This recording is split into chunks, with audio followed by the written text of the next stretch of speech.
Hello, good morning students. Today we are going to continue our chapter, that is your foreign policy of India.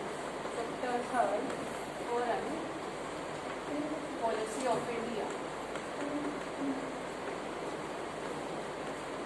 In this video we will study about the India and China relation.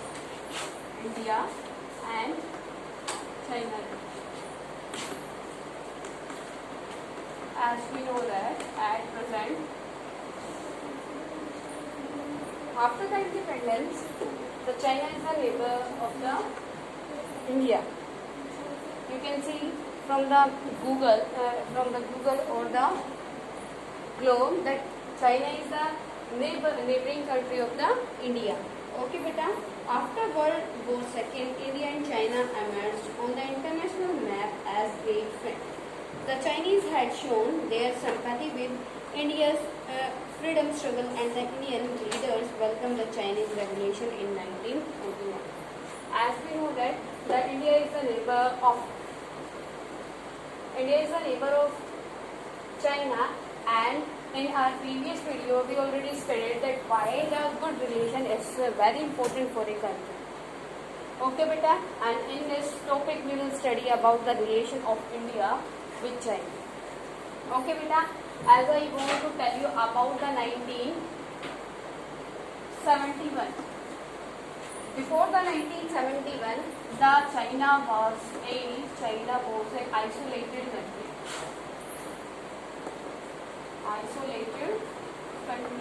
Beta, isolated country means separate country. Before the 1971, the China not having any type of relation with any country. ठीक है, 1971 से पहले बेटा China का किसी भी country के साथ कोई रिलेशन नहीं था, but in 1971 the China firstly allied with the USA, and you can say break their isolation. Okay बेटा, in 1971 when the China allied with the USA, जब उसने चाइना क्या हुआ, firstly when the China make the relation with the USA, then the China break their isolation. ठीक है बेटा. And with the India, the China relation was very good before 1959. Okay बेटा. But what was the relation between you can say what was the reason behind the relation of India and China. ठीक है, तो यहाँ पे क्या है बेटा, तो यहाँ पे आपका जैसे एक अच्छा रिलेशन था चाइना और इंडिया के बीच में. रीजन क्या था, because both the country was the Hindu country. दोनों की दोनों कंट्री हिंदू कंट्री थी. और उसके बाद बेटा 1949 में इंडिया ने किसको हेल्प की, आपकी चाइना को हेल्प की. उसके रेवोल्यूशन में, चाइनीज रेवोल्यूशन में इंडिया ने हेल्प की. And in 1947 when the India got the independence, the China also show their sympathy to the India. ठीक है, तो चाइना भी 1947 में क्या की, इंडिया के प्रति सिंपैथी शो की. 1949 में when the Chinese revolution were there in the China, then the India show their sympathy and give the help to the Chinese. Okay beta. लेकिन but in the near of China and India, Tibet a important, yeah, you can say plateau. One plateau is there, that is Tibet. Tibet एक बेटा वहाँ पे क्या है, plateau है. तो India और चाइना के बीच में किस चीज को लेकर, तिब्बत को लेकर इशू, मतलब जो रिलेशन है वो क्या भ्रष्ट होते चले गए. What was the reason behind the भ्रष्ट relation of India and China, that is the Tibet. ठीक है, Tibet region, Tibet is a plateau between the China and India. Okay बेटा. Here Panchsheel 5 principle of coexistence.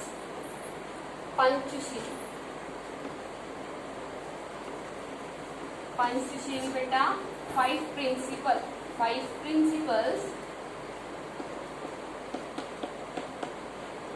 of coexistence.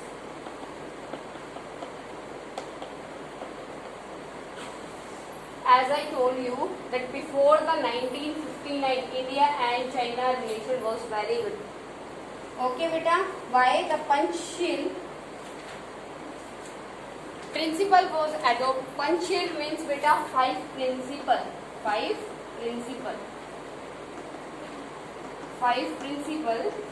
According to these principles, the India and China make the relation with each other. Okay beta, Panchsheel means five principles of moral conduct laid down by Lord Buddha. They were related to personal life. Okay beta, five principles. First one is sovereignty. As we already studied about the sovereignty, what is the meaning of sovereignty? Sovereignty means the government of the country is free to rule their country. The government is free to rule their country.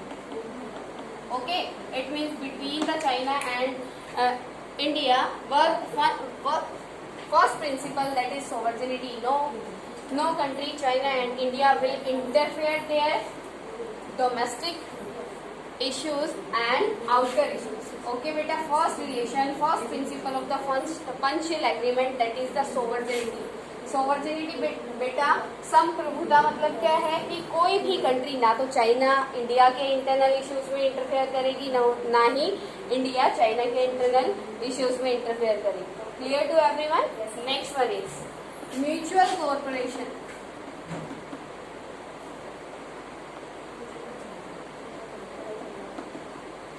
Mutual cooperation beta means, as we know that when the India got independence, the economic condition of India was very down. Okay, कि India की condition, economic condition क्या थी? बहुत ज्यादा down थी. तो India को क्या करना था? अपना इकोनॉमिक ग्रोथ करना था in second one. And China economic was also down because as I told you before the 1971 China was isolated country. मैंने अभी आपको बताया ना 1971 से पहले चाइना कैसी कंट्री थी? आइसोलेटेड. तो उसका भी इतना इकोनॉमिक ग्रोथ नहीं हुआ था बेटा. After the 1971, as we know that at present China is very faster growing country. Okay, तो बेटा क्या है कि 1970 के बाद 1971 के बाद ही हुई है जब आपकी चाइना ने क्या करना शुरू कर दिया? बाकी कंट्रीज के साथ रिलेशन मेक करना शुरू किया. ठीक है बेटा. तो उस टाइम पे दोनों के बाद जो आपका एग्रीमेंट हुआ, उसका पंचशील एग्रीमेंट का सेकंड पॉइंट क्या था? Second principle, that is mutual cooperation. It means both the country will give the help या both the country will provide the help to each other for improvement their economic structure. ठीक है. Mutual cooperation मतलब एक दूसरे का साथ देना. ठीक है. सेकंड प्रिंसिपल बेटा आपका क्या हुआ? They will provide the mutual cooperation to each other. ठीक है बेटा. Third one, that is the non aggression against each other. Non aggression against each other. The third principle of the Panchsheel agreement, that is non-aggression against each other. कि क्या है? अगर कोई भी issue होगा, if any issue will be there between the China and India, then no country will non-aggressive against each other. इसका मतलब क्या है? एक दूसरे के साथ उस प्रॉब्लम को पीसफुली सोल्व करेंगे. ठीक है. एक दूसरे के साथ मतलब पीसफुली, एग्रेशन के साथ उसको सोल्व नहीं करेंगे, पीसफुली उसको क्या करेंगे? सोल्व करेंगे. ठीक है बेटा. Next one is not interference in the internal matter. Not interference in the internal matter.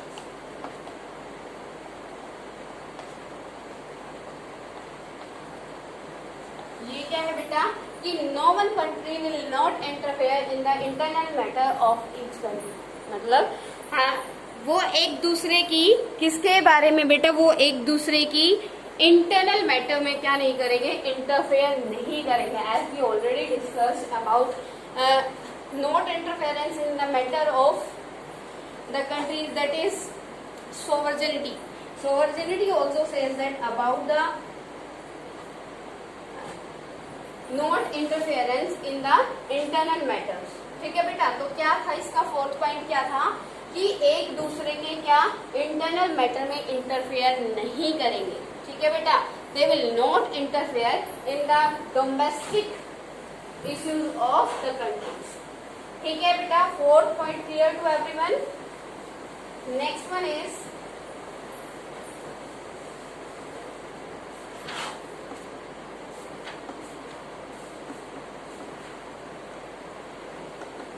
they will not interfere in the internal territory regions. They will not interfere in the regional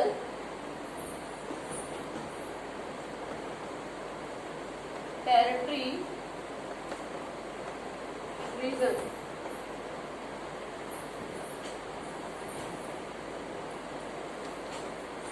It means बेटा क्या, they will not interfere in the regional territory. Okay, yeah, geographical है, you write geographical. Okay बेटा, it means they will give respect to each other geographical territory. जो बेटा दोनों countries की, जैसे China की एक बाउंड्री है और इंडिया की बाउंड्री है, वो क्या करेंगे, एक दूसरे की बाउंड्री में इंटरफेयर नहीं करेंगे। एक दूसरे की बाउंड्री की जो वो है आपकी लाइन, उसको क्रॉस नहीं करेंगे। ठीक है बेटा, क्लियर टू एवरीवन। नेक्स्ट बेटा, coexistence means that all nation and system of government should exist side by side. In other, so nation has a right to impose its system of government or economic and social policies on other nation. Here, बेटा next one क्या है, ये थे हमारे India के relation किसके साथ, China के साथ। बिफोर द 1959 से पहले, 1959 से पहले इंडिया एंड चाइना के रिलेशन क्या थे, बहुत अच्छे थे। Before the 1959 the India's and China relation was very good, but after the 1959 the China and India's relation going to bad. How बेटा, because in 1959 the China wants to invade Tibet। जो China है वो क्या करना चाहता था, अपना जो तिब्बत एक प्लेट्यू है, कौन सा है बेटा, तिब्बत एक प्लेट्यू है, उसको क्या करना चाहता था, इन्वेड करना चाहता था। ठीक है, Tibet is a plateau lying north of the great Himalaya ranges. India has had both geographical and mythological ties with Tibet. As we know that the India's relation with Tibet is very good because क्या है, वो हमारे geographical से भी attach होता है, near by है। And mythology बेटा, क्योंकि वहाँ पे क्या है, हिंदुइज्म है, तो वहाँ पे मतलब वहाँ की जो आइडियोलॉजी है और जो वहाँ का रिलीजन है, उसकी जो आइडियोलॉजीज है वो क्या है, इंडिया पीपल के साथ सेम है। ठीक है, तो इंडिया के रिलेशन किसके साथ, तिब्बत के साथ बहुत अच्छे हैं। जब तिब्बत के ऊपर उसने अटैक किया तो बेटा आपके इंडिया ने उसकी हेल्प की। ठीक है, India British rules shout buffer states around the Indian subcontinent. By 1914 the Manchu empire of China had collapsed. Tibet then formally declared its independence. When the Tibet declared their independence beta in 1914, the second important thing related to the 1914, the starting of the First World War. Yeah, you can say with the starting of the First World War, the Tibet declared their independence. Okay, beta, when the Manchu Empire of China was there. ठीक है, Tibet then formally declared its independence. This gave rise to a continuing controversy about the legal state of Tibet. तभी से बेटा क्या हो रहा है, तिब्बत के लीगैलिटी के ऊपर क्या हो रहा है, इश्यूज चलते आ रहे। ओके, बिफोर मतलब एक तिब्बत हमारे यहाँ पे एक प्लेट्यू है, इंडिपेंडेंट प्लेट्यू है, इंडिपेंडेंट कंट्री है, but the Tibet is not a legal state, is not a legal country. Why बेटा, before the 1914 the Tibet was the part of the China. Okay, and when in 1914 the Machu king was there in the China, and In 1914, the Manchu collapsed. Then the Tibet got their independence. या you can say declare their independence. ठीक है, तो उसके बाद से इसकी लेगलिटी के ऊपर क्या होता आ रहा है बेटा, इश्यूज होते आ रहे हैं.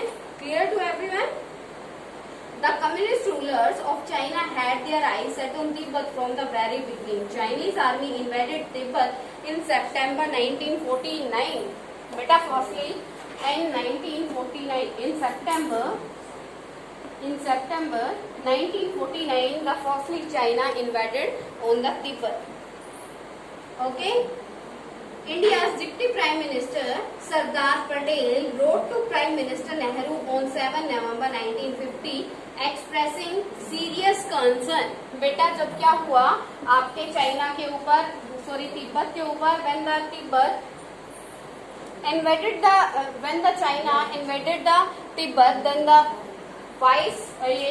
Deputy Prime Minister Sardar Vallabh भाई पटेल उस टाइम के बेटा डिप्टी प्राइम मिनिस्टर थे. उन्होंने एक एप्लीकेशन लिखी, लेटर लिखा किसको, प्राइम मिनिस्टर को, कि आप क्या करो, जो आपकी जो बॉर्डर एरियाज है उसके ऊपर कंसर्न करो. ठीक है, कंसंट्रेट करो. और उन्होंने लेटर किस नाम से लिखा बेटा, सीरियस कंसर्न. ठीक है, क्योंकि सीरियस कंसर्न क्या है, इंडिया और जो आपका चाइना है उसके बीच का जो प्लेटू है उसके ऊपर चाइना ने क्या कर दिया है, अटैक कर दिया. तो हमें भी अपने बॉर्डर के ऊपर क्या करना चाहिए, फोकस करना चाहिए. ठीक है, तो उस चीज को लेकर यहाँ पे क्या हुआ, on 7th November 1950 the Patel wrote a letter to the minister. Okay, according to Sardar Patel, communists could be a bad imperialist, but Nehru refrained from investing in the matter. The 1954 agreement, that is very important. The 1954 agreement.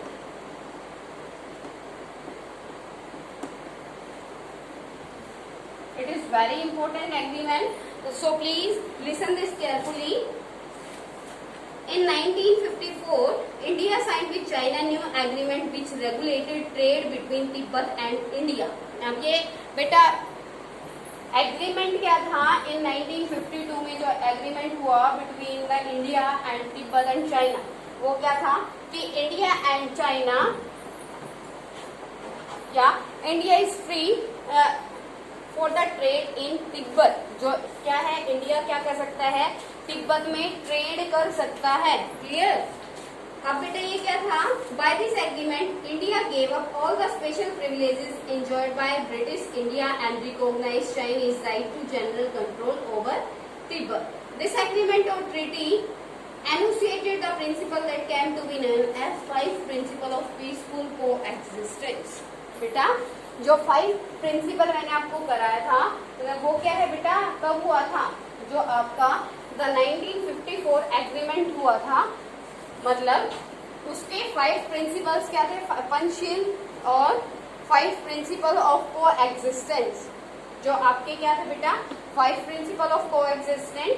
तो वो किसके under, कौन से agreement के under आपके किए गए थे, वो थे 1954 एग्रीमेंट. ओके बेटा, अब नेक्स्ट है the Chinese strengthened firmly their hold on Tibet. In 1956, there was an uprising in some region of Tibet. The Chinese army soon suppressed the revolt. अब बेटा क्या है, जैसे ही इसने तिब्बत के ऊपर अटैक किया, इन्वेड किया 1944 में, तो वैसे ही वहाँ की जो पब्लिक है उन्होंने the public of the Tibet start their protest against the Chinese army. ठीक है, and in the 1956 the Chinese army suppressed the revolt of the Tibetan. Okay बेटा, the suppression culminated in Tibetan national uprising and armed anti-Chinese revolt. It was estimated that nearly 87,000 Tibetans were killed in the revolt. In the suppression of the revolt of Tibetan, 87,000 Tibetan were killed. Okay, and on 20th October 1962, China launched a massive attack on India territory of Nepal. And बेटा In 1959, the Dalai Lama, along with thousands of Tibetans, sought refuge in India. अब ये क्या हुआ? In 1959, Dalai Lama जो अभी भी आपके यहाँ पे है इंडिया में, तो दलाई लामा और उसके जितने भी क्या थे फॉलोवर्स थे वो सारे कहाँ आ गए? क्यों आ गए? रीजन क्या था बेटा? क्योंकि चाइना ने तिब्बत के ऊपर अटैक कर दिया था, तो वहां से बहुत सारी पब्लिक कहाँ आ गई? इंडिया में एज ए रिफ्यूजी सेटल होने के लिए आ गई। Clear to everyone? Okay, next one is, तो यहाँ पे जब इंडिया ने हेल्प की, किसकी? इंडिया ने जब वहाँ के जो पर्सन थे उनको एज ए रिफ्यूजी यहाँ पे सेटल होने की परमिशन दे दी, तो आपका क्या हुआ? जो रिलेशन थे इंडिया और चाइना के वो क्या होते चले गए? खराब होते चले गए। Clear to everyone? Next one, the war between India and China. बेटा जैसे कि आपको पता है कब हुई थी इंडिया और चाइना के बीच की war? In 1962। The Chinese invasion 1962 में क्या हुआ था? चाइना ने इंडिया के ऊपर अटैक कर दिया था, ठीक है, जिसमें इंडिया के क्या हो गई थी बेटा? डिफीट हुई थी। वो डिफीट हुई क्यों हुई थी वो हम इसके बारे में रीड आउट करेंगे। Tibet acted as a buffer against Chinese intrusion into India after consolidating their hold on Tibet. The Chinese constructed roads right up to the India borders. They also started laying claim to some of the Indian territories, the Aksai Chin region. Aksai Chin region. बेटा ये अभी भी है, जो बहुत सारे मतलब एक है लद्दाख, ये जो आपके वो टेरिटरीज है इंडिया की, वो जोग्राफिकल एरिया है जिनके ऊपर चाइना आज भी क्या करता है? अपना कंट्रोल रखे हुए हैं, ठीक है बेटा। Aksai Chin region in Ladakh and then NEFA north east frontier agency, north east frontier agency. ये बेटा क्या है? इन रीजन पे इंडिया के ऊपर मतलब ये अटैक क्यों हुआ? रीजन क्या रहा? As we know that in 1959 में तिब्बत के ऊपर किसका कंट्रोल हो गया बेटा? आपके चाइना का। तो चाइना ने क्या किया? वहां पे अपने रोड्स बनाने शुरू कर दिया अपनी आर्मी के लिए, और वो रोड्स कहाँ तक आ गए? इंडियन बॉर्डर तक आ गए। तो इंडिया को भी क्या उस चीज का डर होने लगा, तो इंडिया ने अपने बॉर्डर। हाँ जी बेटा, जो आपका रीजन क्या था दोनों के बीच में वॉर होने का, कि वहां पे चाइना ने तिब्बत में अपने रोड्स बना लिए थे अपनी मिलिट्री के लिए, तो इंडिया को उस चीज के बारे में जब पता चला तो इंडिया ने सिक्योरिटी अपनी बढ़ा दी। तो क्या हुआ फिर 20 अक्टूबर 1962 में इंडिया के ऊपर क्या कर दिया? अटैक कर दिया। रीजन क्या रहा? What were the reason behind the attack on India? क्योंकि बेटा इंडिया की जो जोग्राफिकल एरिया है उसमें उसने इंटरफेयर करना शुरू कर दिया। इंडिया का जोग्राफिकल एरिया था अक्साई चीन रीजन, और जो लद्दाख में है, एंड नाफा नॉर्थ ईस्ट फ्रंटियर एजेंसी, उसके ऊपर क्या कर दिया? अपना कंट्रोल कर लिया, ठीक है। On 20 October 1962 China attack on the India. Okay बेटा, इंडिया के ऊपर अटैक कर दिया, और जो चाइना था, China denying to accept the McMahon line. जो बेटा मैकमोहन लाइन क्या है? McMahon line is the border line between the China and India. तो उसने इसको भी मानने से क्या कर दिया? मना कर दिया। तो फिर बेटा क्या हो गया? अटैक होने के बाद, मतलब आपका जो ये हमने टॉपिक किया ये क्या था? Relation of China and India between 1947 to 1962। If anyone asks you about the India's and China relation, you can write down the at present situation also. Okay बेटा, कि at present इंडिया और China के बीच क्या situation चली हुई है border पे, तो आप ये सारी चीज लिख सकते हो, ठीक है। If any problem to anyone, then you can ask me बेटा. Okay, you can comment.